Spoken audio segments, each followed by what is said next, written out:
Hi, my name is Shannon Haddock, and I am a fiction specialist here at the Hoover Library.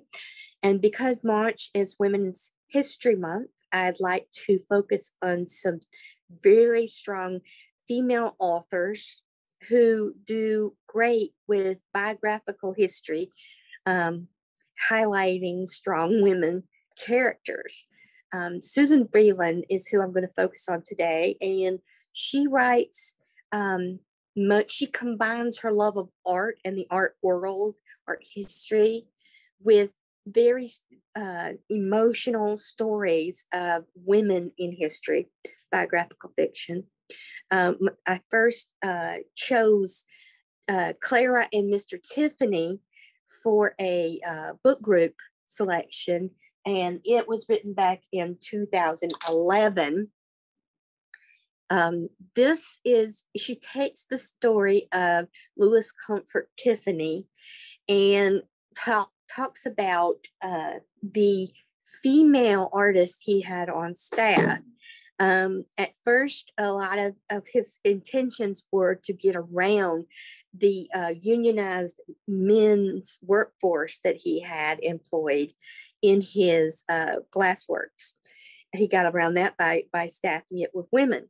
He did not, however, hire married women or, continue to hire women after they've gotten married. Anyway, Clara is one of the artists that brings to life, it was her idea to make glass-leaded lampshades in the Tiffany tradition as we know it now. She designed and executed most of the things that were produced during her tenure with Louis Comfort Tiffany. She was a woman of the Gilded Age of New York, and she lived as a bohemian with artists. Like I said, Susan Vreeland specializes in characters development. You get a good sense of the Gilded Age with these characters kind of striving for more, women's rights, workers' rights. It's very, very detailed story, but it moves fast and you get very, very involved in the lives of these two people. Clara Driscoll was a real person, and she did have a huge impact on the direction that Tiffany works produced during that time. Now, again, another book that I discovered of hers was written in 2014, and that is Lizette's List.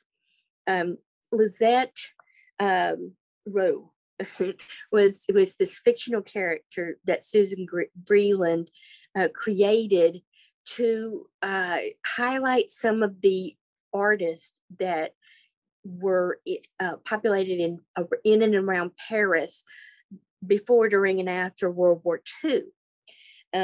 Evidently, Lisette lived with her husband in Paris, but moved to the countryside to take care of her husband's grandfather.